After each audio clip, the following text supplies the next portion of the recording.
예, 새해는 어떤 복을 생각하십니까? 어떤 복을 받으시면 제일 좋을 것 같으십니까? 또 어떤 기도 제목이 있으십니까?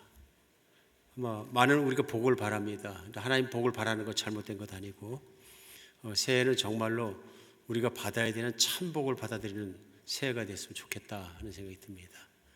여러 가지 복을 생각할 수 있지만요. 특별히 말씀을 준비하면서 새해의 참 복이 무엇일까? 어떤 복이 우리에게 임하는 것이 좋을까 하는 마음과 생각을 하며 기도를 드렸습니다. 하나님께서 오늘 보면 시편 23편으로 인도를 하셨는데요. 시편 23편 그것도 1절과 2절이 오늘 본문 말씀입니다. 그런데 봉독해 주셨습니다마는 너무 많은 분들이 알고 계시는 본문입니다. 다시 한번 읽어드리면 여호와는 나의 목자시니 내게 부족함이 없으리로다. 그가 나를 푸른 풀밭에 누이시며 쉴 만한 물가로 인도하시는도다. 이 말씀 모르시는 분 거의 다 아시는 것 같아요. 예수님 안 믿는 분들도 아시는 말씀 중에 하나입니다. 요한복음 3장 16절과 함께 아주 유명한 말씀입니다. 왜 그럴까요? 제가 보기에는 읽기만 읽어도 은혜가 됩니다. 마음이 평안해지고 참 좋다. 그러니까 읽어서 은혜가 되는 거예요. 그러니까 좋은 말씀이죠. 다시 한번 읽어드릴까요? 혹시 은혜가 안 되신 분이 있으면 한번 체험해 보시라고. 그냥 듣기만 해도 은혜가 됩니다. 여호와는 나의 목자시니 내게 부족함이 없으리로다. 나를 쉴 만한 풀밭을 인도하시고 잔잔한 물가로 인도하셔서 나를 쉬게 하시는 분을 찬양하시죠. 너무 좋잖아요. 근데 새해 들면서 우리에게 필요한 것이 있습니다. 무엇이 필요하냐면 저는 이 고백이 필요하다고 생각합니다. 왜 그러냐면 이걸 내가 듣고 은혜롭다 느끼는 것에서 끝나는 경우가 우리는 너무 많습니다. 그렇죠? 어쩔 때 이 말씀을 생각지도 물론 않고 살 수 있지만은 우리가 들어서 기분 좋고 은혜롭고 거기서 끝나버리면 사실은 이 말씀은 나하고는 관계가 없습니다. 그렇지 않겠습니까? 그냥 느낌 좋다, 괜찮다. 그렇지만 나의 고백이 안 되면 이 말씀은 나하고는 관계가 없는 말씀이에요. 사실 이 말씀은 다윗이라는 사람이 인생을 살고 지나면서 보니까 하나님을 만났고 하나님 만나서 자기가 걸어가는 인생 속에서 보니까 감사할 수밖에 없는 그 감사를 하나님은 나의 목자라고 표현하면서 고백한 겁니다. 그러니까 다윗이라는 사람의 삶의 고백이에요. 내가 하나님을 믿고 살아보니 하나님은 나의 목자이신 것이 분명하다. 목자이시기 때문에 나는 삶 중에서 무엇도 부족한 것이 없다. 그리고 나의 목자는 어떤 분이시냐면은 나를 푸른 초장으로 인도하시고 쉴 만한 물가로 인도하셔서 쉬게 하시는 분이시다 하는 것을 본인이 고백한 것입니다. 그러면서 이게 고백이 되었기 때문에 이 고백을 한 다윗에게는 이 고백이 유효합니다. 이렇게 느끼고 이렇게 살았고 현실적으로 이렇게 붙잡고 있다는 얘기, 복받은 사람입니다. 그래서 그렇게 읽으면서 보면 다윗은 복받은 사람이다 하는 것을 느낄 수 있습니다. 근데 중요한 것이 있는 거죠. 나도 이 복을 받았는가 하는 것입니다. 새해를 시작하면서 어떻게 시작하십니까? 이 고백이 나의 고백이고 나의 시작이 되고 이렇게 되시는가 하는 것입니다. 오늘 생각보다 아주 많은 분들이, 특히 교회 되시는 교인들도 진짜 많은 분들이 이 고백이 나의 고백처럼 살아가지 않는 것을 굉장히 많이 봅니다. 그렇죠? 내 인생에 두려움, 불안함, 편안하지 못함, 그런 것들이 다 있다 그러면 이 고백은 여전히 내게 아니에요, 사실은. 내가 하나님은 나의 목자시니 찬양을 막 박수도 치고 할지라도 그 고백이 나의 삶의 진심이 아니면, 나의 고백이 아니면 사실 아니에요. 근데 생각보다 많은 경우에 우리가 이 복을 누리지 못하고 사는 거예요. 오늘 새해를 시작하면서 이 복을 생각해 보았으면 좋겠습니다. 오늘 시편 23편의 배경은 광야인 것 같습니다. 왜 광야라고 생각을 하냐면요. 대개 이제 농사가 잘 되는 데는 농토입니다. 농토에 작물 심었는데 거기 갖다가 양을 풀어놓고 뜨더라 그러진 않습니다. 그러니까 또 성읍이 있고 성이 있고 번화한 도시같이 생긴 그런 읍에서는 양을 키우고 먹고 사는 목축이 아닙니다. 대개 목축하는 것이 어떤 것이냐면 땅 주인도 네 주인 내 주인 따질 것 없는 광활하고 넓은 땅에 가서 사실은 풀만 빼곡히 나와 있는 목초하기 최고의 위치나 그런 곳이라기보다는 이스라엘 지형을 보더라도 남쪽으로 가면 어떤 지역이 있습니까? 사막 같은 지역들이 있거든요. 그러나 사막 같은 광야의 지역에도 푸른 드문드문 있고 물도 있는 곳이 있고 하니까 섞여 있는 그런 지역이 대개 보면은 목축업을 하고 목양들을 하고 그런 지역이 아닌가 싶습니다. 그래서 오늘 본 말씀을 광야라고 놓고 봤을 때 광야에서 만난 하나님의 고백일 수도 있습니다. 제가 최근에 그 이스라엘 다녀오신 분이 찍은 영상을 한 개를 보았는데 이번 아주 독특해요. 이스라엘 지역에 사는 베두인족들을 찍었어요. 근데 베두인족이 우리가 아는 것처럼 아직까지도 목축업하고 이렇게 막 사는 분들이 많이 있거든요. 근데 이분들이 천막을 치고 진짜 목축업을 하더라고요. 양이 그저 50마리에서 100마리 정도 있으면 많은 거죠, 100마리면. 그러니까 한 50마리 이 정도 되는 양을 가족이 이제 치고 양에서 나온 젖도 먹고 또 털도 깎고 지금도 그렇게 살더라고요. 양 고기도 팔고. 근데 이분 삶 중에서 어떻게 사는가 봤더니 물론 오늘날은 현대기 때문에 뭐 좀 오래된 것이긴 하지만 픽업 트럭도 있고 막 그렇더라고요. 천막에 사시면서 아침마다 양을 인도해서 나가서 며칠씩 풀이 있는 곳에 가서 그 풀이 있는 곳에서 양들을 뜯기고 물이 있는 곳을 찾아서 물 먹게 하고 양을 그렇게 양치기 목자가 치는 거죠. 그러고 돌아오더라고요. 돌아와서 이제 또 그 천막에서 좀 살다가 또 풀이 있는 다른 지역으로 또 다 뜯어 먹었으니까 가서 다른 데 지역 가고 그것도 없으면 천막을 거쳐서 옮기고 또 이렇게 가더라고요. 그럼 몽골에 있는 목자들도 그렇게 하는 것 같아요. 계속 이동하는 이유가 풀을 찾아서 초장을 찾아서 물을 찾아서 움직이고 삽니다. 생각해 보면 양은 그 초장과 광야의 한 구석에 숨어 있을지라도 물을 찾아낼 능력이 없습니다. 물론 양이 뭐 코가 하도 잘 맡아가지고 몇십 리 밖에 있는 몇십 킬로 밖에 있는 물을 냄새 맡아 찾아간다 그런 펑션이 없는 것 같아요. 그러면 경험 있는 목자가 그들을 인도해 갈 수밖에 없습니다. 그러면 양이 할 수 있는 한 가지밖에 없습니다. 무조건 목자만 따라가야 삽니다. 쉽게 생각하면 목자를 잘 만나야 돼. 능력 있고 착하고 자기를 잘 돌보는 좋은 목자를 만나야 돼. 그 좋은 목자를 따라다 보니까 양의 입장에서는 뭐가 됩니까? 우리 목자만 따라가면 나는 안전해. 목자만 따라가면 먹을 게 있어. 그러니까 목자를 따라가는 거죠. 예. 그쪽 이스라엘 지역에 있는 실제 목동들의 삶을 경험하신 분이 그 얘기 하더라고요. 광야 지역에서 양들을 갖다가 여러 사람 목동들이 모여서 치는데 이제 비가 왔대요, 갑자기. 그러니까 막 동굴로 양을 몰고 들어가니까 이 폭풍우가 지나갈 때까지 다른 목자들도 막 들어오고 그래갖고 동굴이 제법 컸는데 그 안에 목자 8명이 있으니까 양들이 각자 양들이 다 섞이니까 뭐 난리도 아니더래요. 막 그러니까 다 섞인 거죠. 나갈 때 어떻게 나가나 봤더니 그냥 나가더래요. 그냥 나간다는 얘기 뭐냐니까 목자 하나가 일어나서 나가니까 그 목자 양만 조르륵 따라가더래요. 절대로 섞여서 안 따라가더래요.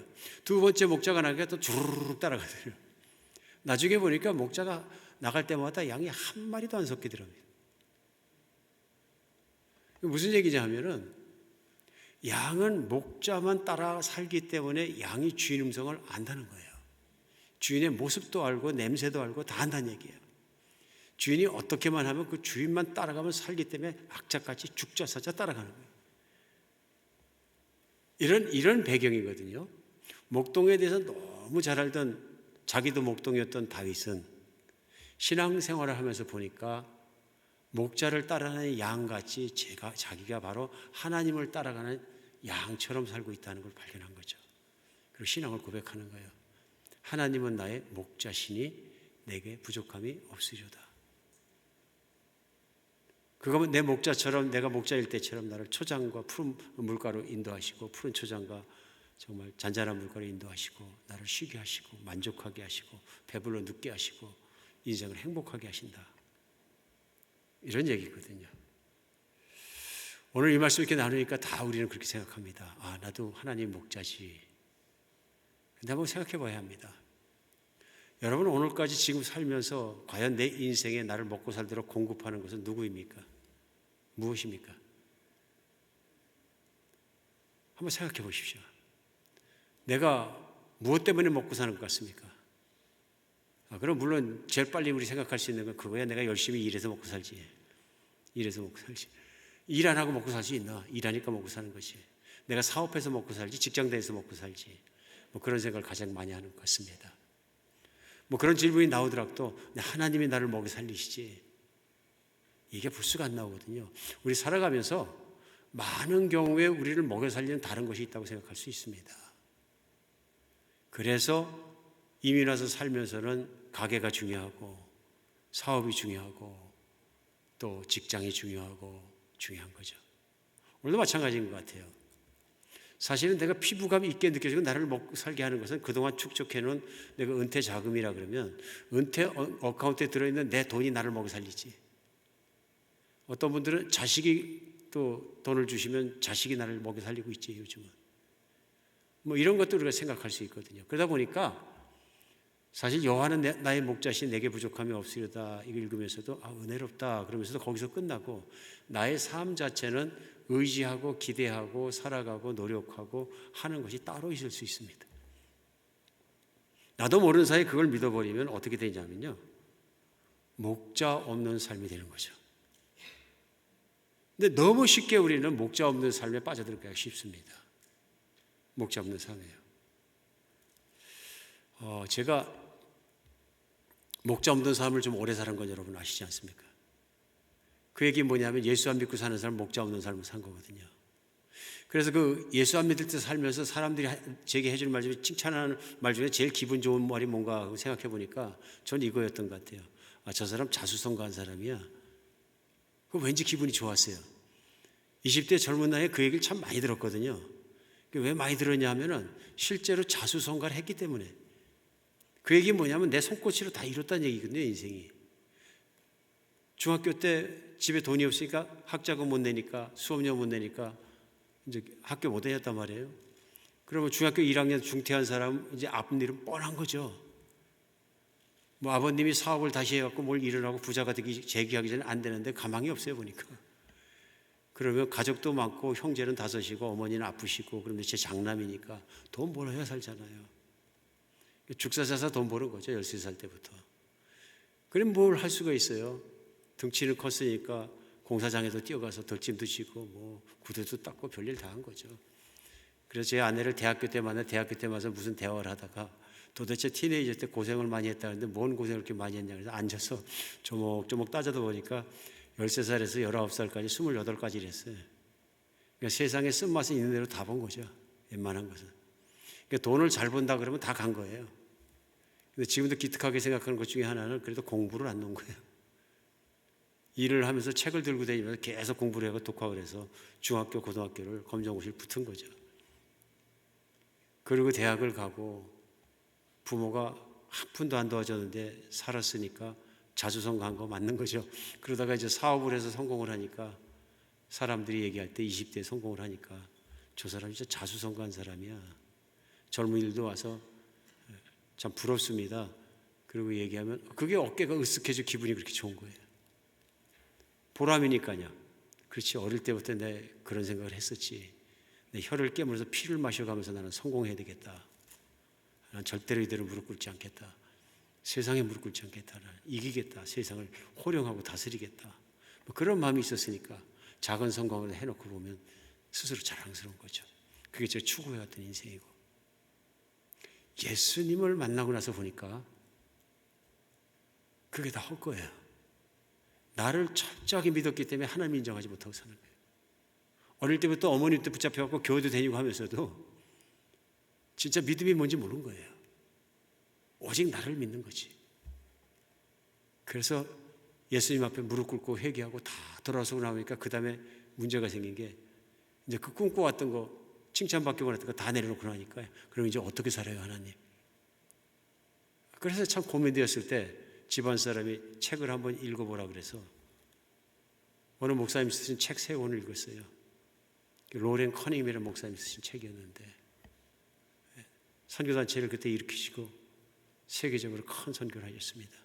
책을 읽다 보니까 깜짝 놀랐어요. 이분의 삶은 제가 은혜를 받고 교회를 다녔는데 한인교회 다니는 교인들의 삶하고 완전히 틀려. 어떤 면에서 틀리냐면은 오늘 시편 23편에 나오는 여호와는 나의 목자시니 이게 그분의 삶이야.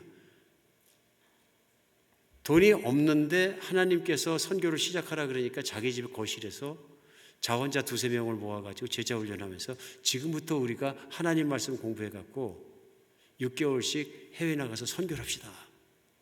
그러니까 거기 첫 번째 참여했던 사람들이 재산이라고 중고차 하나밖에 없는 젊은이가 중고차 팔아가지고 몽땅 들이고 들어오고 전부 그런 거예요. 그래서 자기가 가지고 있는 거 몽땅 들여서 그러면 선교를 하자. 그러고서 선교를 나가서 사는데 돈이 없으니까 딱 떨어지면은 기도를 하는데 뭐 생각지도 않은 후원도 들어오고 그래가지고 매번 하나님이 도와주시지 않으면 안 되는 길을 가면서 사는 거를 세계 빼곡히 간증해 놓으신 거예요.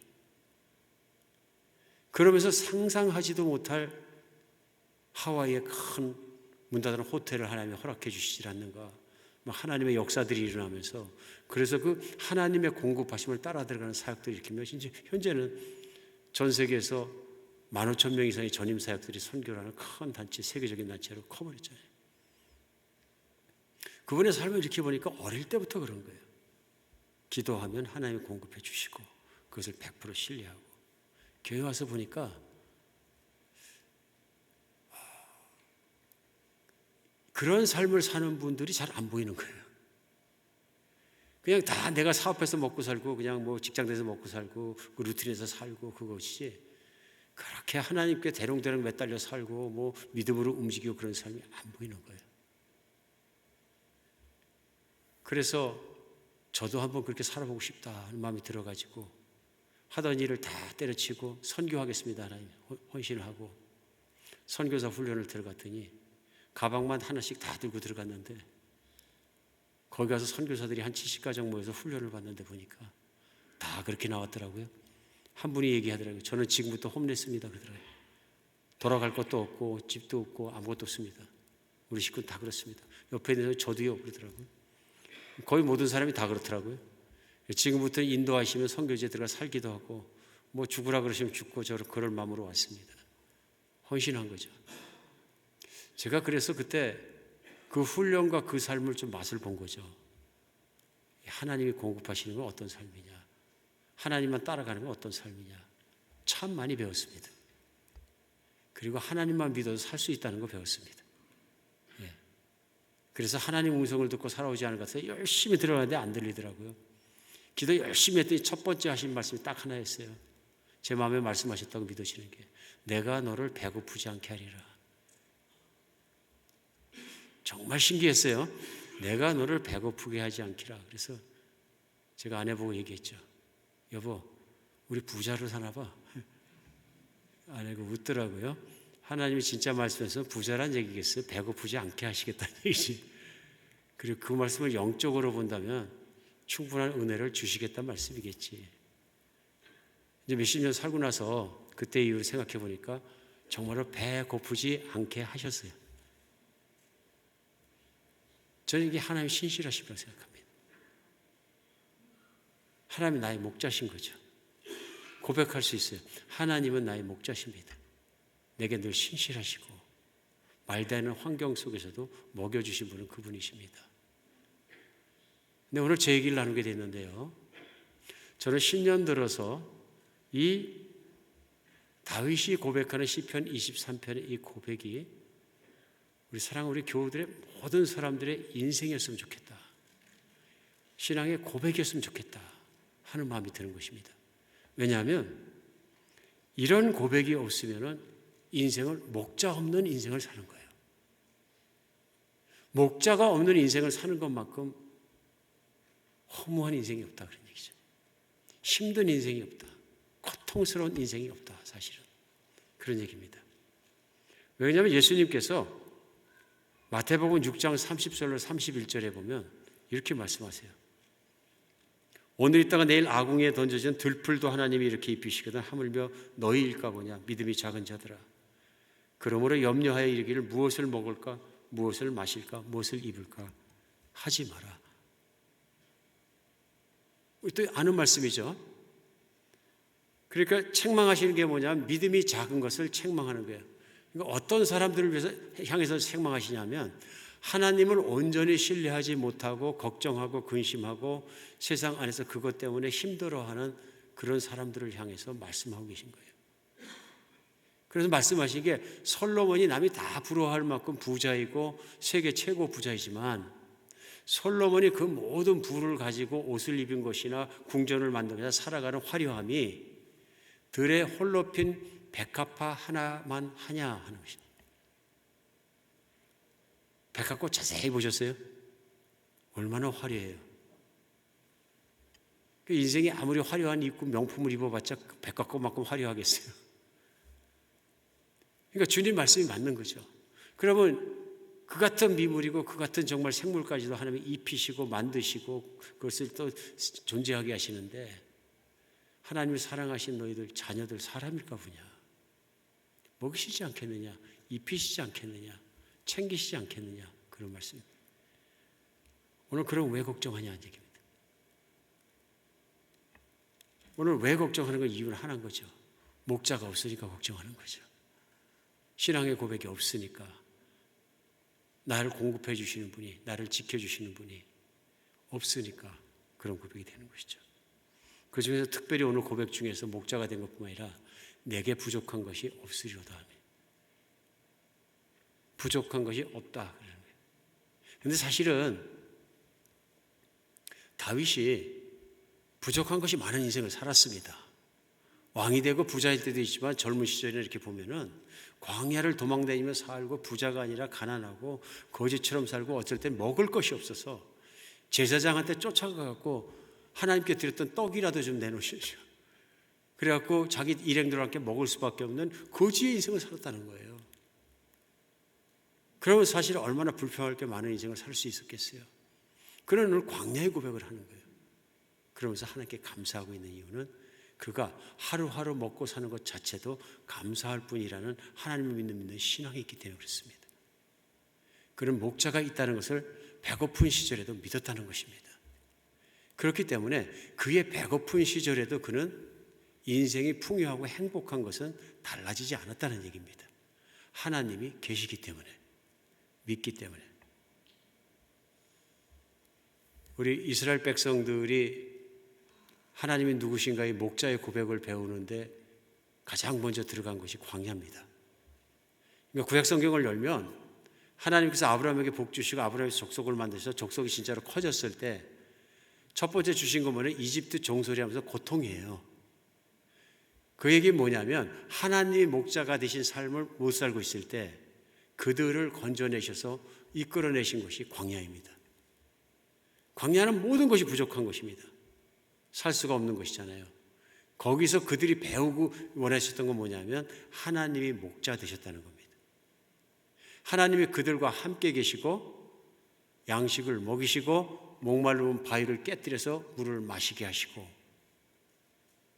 하나님이 철저하게 목자신 겁니다. 우리는 여기서 하나님이 이스라엘 백성이 무엇을 알기를 원했는지 금방 알 수 있습니다. 무엇인 것 같습니까? 이 고백입니다. 하나님은 우리의 목자시라. 감사하는 마음입니다. 물론 하나님께서는 이스라엘 백성에게 희망도 주셨습니다. 가나안 땅에 들어가면 젖과 꿀이 흘러 넘치리라. 그러면 하나님께서 광야에 사시면서 광야는 너희가 아직은 복을 못 받았기 때문에 그래. 그런 말씀을 안 하셨어요. 이스라엘 백성은 가나안에 들어가기 전부터 복 받은 사람이에요. 엄청 복 받은 사람이기 때문에 그 복을 매일 누려야 되는 겁니다. 그 복을 누리면 어떤 복이 되냐면 매일 하나님께 감사하고 하나님 앞에 찬양하고 춤추고 기뻐하고 살 수 있어요. 근데 반대로 이스라엘 백성은 광야에 살아가는 동안에 감사보다는 불평과 불만이 많았어요. 무슨 얘기냐면 목자가 그들과 함께 계셨을 때 그들은 하나님을 목자로 인정하지 않은 거예요. 이유는 뭐예요? 내 욕구대로 내가 살지 못했기 때문에 목자로 인정하지 않은 거예요. 전혀. 하나님의 뜻은 하나님이 그들의 목자 되신 것을 알고 기뻐하고 감사하고 평안을 누리기를 원하셨습니다. 그래서 신명기에 보면은 신명기 33장 29절에요. 이스라엘이여 너는 행복한 사람이로다. 여호와의 구원을 너같이 얻은 백성이 누구냐? 그는 너를 돕는 방패시여 내 영광의 칼이시도다. 내 대적이 내게 복종하지 내가 그들의 높은 곳을 밟으리로다. 이게 언제냐면요, 광야 시절 다 지나가고 이제는 가나안 땅으로 빠져나갈 때 시점에 맨 마지막에 이제는 모세도 죽어야 되는 시점이 와서 신명기에 이스라엘 백성에게 마지막 한 설교예요. 이게 피를 쏟는 것처럼 마지막 고별 설교한 내용 속에 나온 게 뭐냐면 이거, 이스라엘아 너희는 행복한 사람들이라. 왜 행복한 거예요? 아닙니다. 이스라엘 백성들 광야에서 살면서 고생 지지리하게 했어요. 먹고 싶은 거 못 먹고 마음대로 못하고 살았다는 거죠. 그런데 너희는 행복한 사람들이라. 이유는 뭐냐면 하나님이 너희의 목자 되시기 때문에, 하나님이 너희의 구원자가 되주시고 하나님이 너희와 함께 계시기 때문에 너희는 행복한 사람이라. 하나님 이스라엘 백성이 광야를 그렇게 누리기를 원하셨던 겁니다. 그걸 못 누린 거죠. 젖과 꿀이 흐르는 땅 물론 들어가겠지만 그때 들어가서 너희가 내가 목자 된 것을 알리라가 아니고 광야에서 그걸 누리기를 원하셨습니다. 오늘을 살아가는 우리도 그들에게 가나안의 약속이 있는 것처럼 약속이 있습니다. 성경의 맨 마지막 장인 요한계시록 21장, 22장에 보면 전국적으로 온 땅이 달라지고 새로운 하늘과 땅이 내려오고 예수님의 심판이 끝났을 때 믿는 사람이 어떻게 사는 모습이 나옵니다. 그러면 이제 더 이상은 아프지도 않고 더 이상은 일하지 않아도 되고 더 이상은 가난하지 않고 더 이상 슬프지 않고 모든 것이 채워지는 곳이 천국입니다. 그 이유는 예수님이 우리와 함께 있고 그 빛을 비춰주시고 과거에 아팠던 눈물도 닦아주시고 사랑해주시고 보호해주시고 인도해주시고 선하시고 모든 능력하신 예수님이 목자로 계시기 때문입니다. 그러니까 구약시대에 생각하면 가나안을 바라보는 것처럼 우리가 새하늘과 새 땅을 바라보고 그 약속과 소망의 땅을 바라보면 그래 내가 이렇게 힘들게 요즘을 살아도 돈이 없어서 힘들 때가 있어도 거기 가면 이제 진짜 잘 산다고 하니까 이제 내가 그런 날이 앞에 있지 생각하면 큰 위로가 됩니다. 그런데 그럼 우리는 이 땅에서 살 때는 목자 없는 삶을 살다가 힘든 삶을 살다가 천국을 가면 우리는 이제 그때 편해지는구나. 그게 아니라는 것입니다. 이스라엘 백성이 광야에서 하나님의 목자 되심을 배워야 됐고 고백이 되어야 참 복을 받은 것처럼 광야 같은 이 땅의 인생을 사는 동안에 악이 있고 힘들고 부족한 것이 있고 막 이런 인생을 사는 동안에 하나님이 목자가 되어주시면 죽어서 요한계시록에 있는 하늘나라에 들어갔을 때뿐만 아니라 오늘 여기서 right here, right now 하나님의 천국을 누릴 수 있다는 것이죠. 그렇죠? 이게 신앙 고백인 것입니다. 그러니까 이스라엘 백성의 광야에서처럼 우리가 생각을 하면 오늘 내가 살아가면서 내가 먹고 사는 것만 생각하고 하나님이 나의 목자이신 걸 내가 믿지 않으면 그 안에서 못 산다는 거예요. 내가 가난할 때는 부자인 사람 쳐다보면서 부러워서 불평하고 내가 다른 사람보다 조금 덜 이쁘게 생겼다고 생각하면 내가 더 이쁜 사람 볼 때마다 화가 나가지고 또 불평하고 잘난 사람이 출세하는 거 보면 그거 보면서 나도 속상해서 또 동기생 때문에 내가 막 동창생 때문에 내가 불평하고 그런 인생을 살아가지고는 믿음 생활이 아니기 때문에 행복할 수 없다는 겁니다. 채워질 수 없다는 것입니다. 인간의 가장 큰 문제는 뭐냐면요, 인간이 가지고 있는 욕심을 채워도 끝이 없어 채울 수가 없다는 것이죠. 밑바닥이 빵꾸 난 깨져버린 도구에다가 채우는 것처럼 인간은 그 문제를 가지고 있는 존재인 거죠. 하나님의 목자 되신 것을 인정해야 어떤 환경 속에서도 우리는 만족하고 살 수 있습니다. 행복할 수 있습니다. 오늘 그래서 새해 들어서 우리가 분명히 알아야 되는 것은 하나님이 주시는 복은 하나님의 목자이신 걸 내가 철저하게 믿는 것입니다. 내가 어떤 상황이든 하나님이 나를 챙기시고 먹이시고 이끌어 가신다는 걸 내가 믿어야 되는 것입니다. 이게 복인 거죠. 이스라엘아 너희같이 세상에서 행복한 사람이 어디 있느냐 하고 모세가 얘기한 것처럼 마찬가지로 오늘 그런 거죠. 예수를 믿는 우리, 예수님이 목자 되신 우리만큼 세상에서 행복한 사람이 어디 있느냐. 나는 그런 예수님이 계셔서 참 목자이시기 때문에 걱정하지 않고 행복하고 만족한다. 오늘에 주어진 삶에 만족하고 오늘 주님께서 먹여주신 것을 나는 만족한다. 사도 바울이 그 고백을 한 거죠. 나는 부유에 처할 줄도 알고 가난에 처할 줄도 알아 인생의 일체의 비결을 배웠다. 비결이 뭐예요? 예수 그리스도의 십자가의 사랑이에요. 예수 그리스도가 나의 주님 되어주시고 목자가 되어주신 것이에요. 그러므로 나는 조금 가난할 때도 내가 불편할 뿐이지 불행하지 않고, 나는 내가 돈이 많을 때도 그것 때문에 교만해지지 않는다. 난 주님을 떠나지 않는다. 신앙의 고백을 하는 거죠. 우리가 살아가면서요, 나는 고생 안 하고 내 구자에 충분한 돈이 들어서 매번 뺏어 쓰고 뭐 이렇게 하면 되고 계획이 있고 뭐 다 있으면은 내가 그런 일상을 계속 살다 보면 착각에 빠지는 게 있습니다. 나 예수님 믿는 거하고 먹고 사는 거하고 별 관계가 없는 것 같아요. 이런 삶 살다 보면 어떻게 되냐면요, 예수면 나의 목자시니까 그렇게 절감되지 않습니다. 그렇더라도 우리가 분명히 알아야 될 것이 있습니다. 예수면 나의 목자신 것이 믿어지지 않으면 인생은 꽉 차지 않습니다. 차지 않습니다.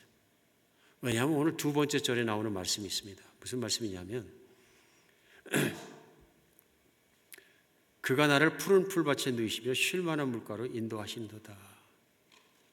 어떤 상태입니까? 마음에 평안이 왔다 그런 얘기입니다. 절대 평안이 왔다. 그러니까 오늘 말씀이 목자하고 양하고의 관계를 비유해서 하는 말씀이잖아요. 그러니까 양이 언제 행복하냐 하면 그런 상태가 따로 있다 그런 얘기죠.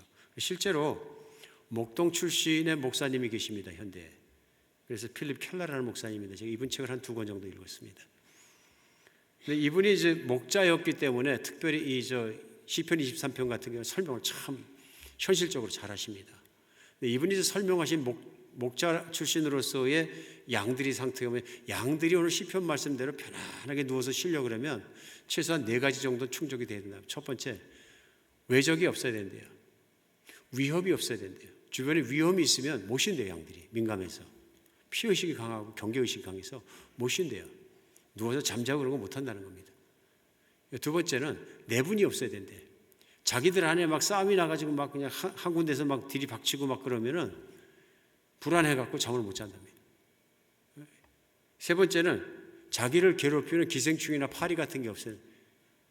양을 괴롭히는 파리가 따로 있다 그러는데요. 쇠를 괴롭히는 쇠파리가 있는 것처럼 이 파리들이 양 코에 들어가서 알을 낳고 기생충을 넣고 거기서 기생하는 기생충이 생기게 하고 뭐 이런 것들 때문에 굉장히 괴로워한대요. 그래서 목자가 가끔씩 양들의 코를 검사를 해서 파리도 잡아주고 기생충도 제거해주고 그런다 그러네요. 괴로움이 있으면 못 쉰대요. 그렇겠죠? 마지막 4번째가 배고프면 못 잔대요. 다 그렇죠, 그는. 저도 가끔 보면 그런 거 느낄 때 배고파서 잠이 안 온다. 그러니까 이게 갖춰져야지 쉽니다. 양이 그렇다는 거죠. 하나님께서 그것을 공급해 주시고 쉬게 하실 때 하나님 안에 편히 쉬는 상태가 이런 상태인 거죠. 젖된 아이처럼. 성경에 나온 표현이요. 배를 시컷 먹고 엄마 전에 이제 그만 먹고 싶어 탁 잠든 아이 모습이에요. 하나님이 내가 너를 젖된 아이처럼 평안하게 하리라. 그러시면 애가 배고프면 얼마나 웁니까? 요즘은 그런 광경이 많이 없는데 저 어릴 때만 해도 엄마들이 다 밭에 나가서 일하시는 거예요. 집에서 애는 누가 보냐면 이제 자식 중에서 좀 큰 친구가 봅니다. 어쩔 때는 그 위에 6살짜리도 보고 10살짜리도 보고 막 안고서 놀고 뛰면서 봅니다. 배고프면 울고 보채고 난리도 아니죠. 울고 벌고 있는 거 잘 보다 보면 엄마가 이제 허겁지겁 점심주면 들어오면 제일 먼저 하는 뭐냐면 애 젖 먹이는 거예요. 보채던 애가 그냥 정신없이 울컥울컥 먹고 그 다음에 반드시 일어나니 뭐예요? 식곤증이 오니까 팍 차버립니다. 젖된 아이처럼 정말 대만족해서 젖된 아이처럼 평안이 오는 거죠. 엄마 품 안에 안겨서 배는 부르고 잠잔 아이 얼마나 행복합니까? 이 평안, 인간은 평안 없이는 행복하지 않습니다. 하나님은 우리에게 이 평안을 주시는 거죠. 예수님 안에 있다는 걸 우리가 이 평안을 누리게 해주시는 거죠. 그래서 예수님께서 보실 때 제일 불쌍히 여기는 사람이 누구냐면요, 목자 없는 사람이에요. 그래서 마태복음 9장 36절에 뭐라 그러시냐면 무리를 보시고 불쌍히 여기시니 이는 그들이 목자 없는 양같이 고생하며 기진함이라. 무리를 보시고 불쌍히 여기시는 그들이 목자 없는 양같이 고생하고 기진한다. 목자 없는 사람의 특징이 뭐냐면 좌충우돌 살아가면서 고생하고 걱정하고 근심하고 염려하고 뛰어다니고 이러다가 쓰러지고 이런 얘기예요. 그걸 보면서 목자 없는 양들을 불쌍히 여기셨다. 그래서 예수님이 하신 일이 뭐냐면 마태복음 11장에 보면 28절에요. 수고하고 무거운 짐진 자들아 다 내게로 오라. 내가 너희를 쉬게 하리라. 목자 없는 자들아 다 내게로 오라. 내 품으로 와라. 부르시는 거예요. 그리고 요한복음 14장 20절에 제자들에게 하신 말씀이에요. 평안을 너에게 끼치노니 곧 나의 평안을 너에게 주노라. 내가 너에게 주는 것은 세상이 주는 것 같이 아니하리니 너희는 마음에 근심도 하지 말고 두려워하지도 말라. 오늘 주님 초청하시는 거죠. 이게 푸른 초장과 잔잔한 시냇가에 쉬는 양의 모습인 거죠. 주님 안에 쉬는 것, 주님 안에 얻는 평안. 여호와는 나의 목자시니 내게 부족한 것이 없으리로다. 나를 푸른 초장으로 인도하시고 쉴만한 물가로 인도하신도다. 이 고백이 나의 것이 되고 주님이 내 주님이 되시고 목자가 되시면 우리에게 임하는 절대 평안 속에서 행복한 인생 살 수 있다는 것입니다. 이 새해를 시작하면서 우리에게 필요한 것은 우리가 우리 목자가 있다는 것을 붙잡고 믿는 일입니다. 예수만 믿으면 되고 예수만 계시면 된다는 걸 내가 믿고 그분을 따라가는 일입니다. 내가 아무리 내 인생에서 정말 은퇴자금 다 해놓고 내 구자에 은퇴자금 몇백만 불이 들어있고 뭐 집이 있고 다 있고 나는 걱정 안 해 할지라도 왜 걱정이 없겠습니까? 예수 안 믿으면 걱정과 두려움 천지입니다. 마음 불안합니다. 외로운 것도 괴롭습니다. 얼마나 인생이 불행하게 하는 게 많습니까? 내가 당장 입에 풀칠할 것이 임씀에도 불구하고 내 직장을 지금 다녀야 되는데 직장이 안 풀리면 얼마나 두렵고 불안합니까? 그러나 분명한 것은 우리에게 목자가 계시면 걱정 안 해도 됩니다. 목자가 일도 풀어주시고 인도하시고 먹이시고 끌어가실 것입니다. 우리에게 그 믿음의 복이 필요한 것입니다. 새 다른 복 아무리 받아봤자 믿음의 복이 없이 목자 없는 삶을 살면 고달플 뿐입니다. 복이 아닌 거예요. 복이 아닌 것을 복이라고 붙잡고 그걸 쫓아가다 보면 예수님 버리고 다른 거 쫓아가는 거예요. 돈 쫓아가고 명예 쫓아가고 성공 쫓아가고 쫓아 살다가 불쌍한 인생도 2024년에 살게 되는 거죠. 세계에서 가장 많이 복사본이 나왔다는 그림이 어떤 그림인지 아십니까? 뭐 많은 복사본이 나온 그림들이 있습니다. 여러 그림이 있겠지만 그 중에 하나가 뭐냐면 그레이스라는 타이틀의 그림입니다. 올려주셨네요. 이 그림 아세요? 모르는 분이 없으실 것 같아요. 특별히 그리스도인이라면 이 그림 다 알고 그리스도 아닌 사람도 이 그림 다 압니다. 식당에도 걸려있는 데가 있고 뭐 도로대에 많이 걸려있어요. 이 그림 화가가 누군지 아십니까? 관심이 없으시요. 이 그림 화가는 유명한 사람이 전혀 아닙니다. 전혀 아니에요. 이 그림 화가는 전혀 유명하고 관계가 없는 화가세요. 이게 무슨 소리냐면 1918년에 미국 미네소타주 보베이라는 작은 탄광촌에서 사진관을 운영하는 사람이 있었습니다. 에릭 앤스트롬이라는 사람인데요. 어느 날 이 사람이 사진관에 있는데 백발이 상성하고 야윈 그 할아버지 한 분이 이 신발 털개를 팔러 오시는 거예요. 그러니까 우리 현관에 들어갈 때 발털개 놓는 거 있죠? 깔판을 놓는 걸 아마 도로다니면서 파셨던 것 같아요. 근데 뭐 행색도 남루하고 볼 것도 없고 그런데 그날은 뭘 팔려고 그러는 게 아니라 좀 쉬고 싶으니까 요 앞에 그 가게 테이블과 의자가 있는데 밥을 좀 먹고 가면 안 되겠습니까? 그러라 그랬더니 들어오셔서 식사를 하시는데 빵하고 쑥을 구하셔가지고 딱 두 가지 놓고 성경책을 놓고 기도를 진짜 신실하게 열심히 하고 진짜 감사하는 마음으로 하더라는 거예요. 이분 삶이 공고한 거 자기가 딱 보니까 알겠는데 그분의 기도하는 모습 속에 그 평화로운 모습과 기도하는 모습 속에 그 아름다움은 자기가 잊을 수가 없어서 사진사니까 얼른 흑백 사진을 찍어드리는 거예요. 흑백 사진 찍어놓은 거죠. 근데 이제 나중에 그 흑백 사진을 딸이 이렇게 보더니 딸이 그림 그리는 사람이었는데 나 이분 그리고 싶다. 그래가지고 캔버스에 물감으로 칼라로 그린 거예요. 그게 이 그림입니다. 근데 이 그림을 갖다가 전시에 내놨더니 미네소타주에서 유명해지고 미네소타의 그림이 됐어요. 그 다음에 미국의 그림이 됐어요. 왜 그러냐면 1918년이 어떤 때냐면 1차 세계대전이 터져가지고 미국에 사는 사람들이 전쟁이 힘들고 막 가난하고 굉장히 힘들 때래요. 국민들이. 그때 이 그림을 보니까 신앙이 우리에게 얼마나 평안가를 주는지를 붙잡을 수 있는, 보고 이길 수 있는 좋은 그림이 되어서 집집마다 카피를 해서 이걸 다 붙이고 이렇게 하면서 유명한 그림이 됐다는 거예요. 좀 배고플 때도 이 빵과 수프로 한 끼 주시는 하나님께 감사하고 찬양하고 기쁘고 살 수 있는 건 복이 있기 때문에 그렇습니다. 복이 있기 때문에. 그래서 저도 이 내용을 알고서 이렇게 보니까 그림이 다시 보여. 이게 보통 그림이 아니네. 뭐 고호가 그린 그림이 뭐 고갱이 그린 그림이 아니더라도 이건 보통 그림이 아니네. 그런 마음이 드는 거죠. 우선 그림의 그 정말 모델의 대상 자체가 그냥 살아있는 믿음의 모델이네 하는 생각이 들었습니다. 정말 그렇습니다. 천국은 죽어서 새하늘이나 새 땅에서 누리는 데가 아닙니다. 그것도 천국이지만 천국은 right here, right now, 오늘 여기서 누립니다. 어떻게 해요? 예수님이 나와 함께 계시고 예수님이 나를 다스려 주시고 나는 예수님의 다스림 속에 있으며 그분의 인도하심과 보호하심과 공급하심에 살아가는 것이 천국입니다.